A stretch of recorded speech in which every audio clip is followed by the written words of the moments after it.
Iowa Congressman Steve King's a six-term Republican, and he's not thrilled with Arizona's Governor Jan Brewer right now. She vetoed that bill that would have let people refuse service to gays based on religious beliefs.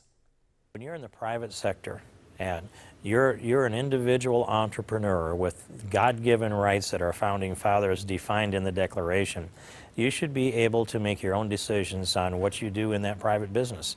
And I'm always uneasy about the idea of the philosophy that you're a private/public business because you have a door that's open that anybody can walk in.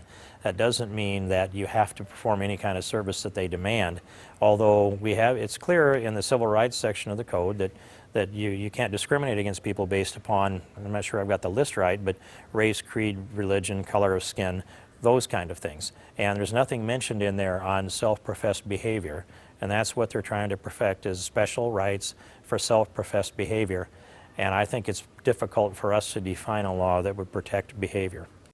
Now, you heard the congressman use that term self-professed behavior several times there.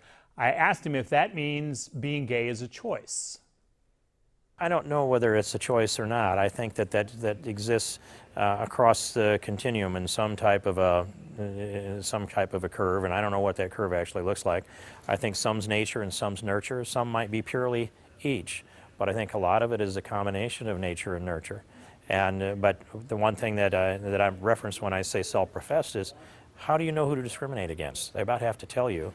And are they then setting up a case? And is this about bringing a grievance, or is it actually about a service that they'd like to have? And doesn't free enterprise provide that service if the demand is there? Someone can open up a cake shop, can't they?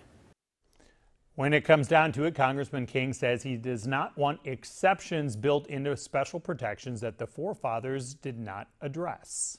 If it's not specifically protected in the Constitution, then it got to be an immutable characteristic.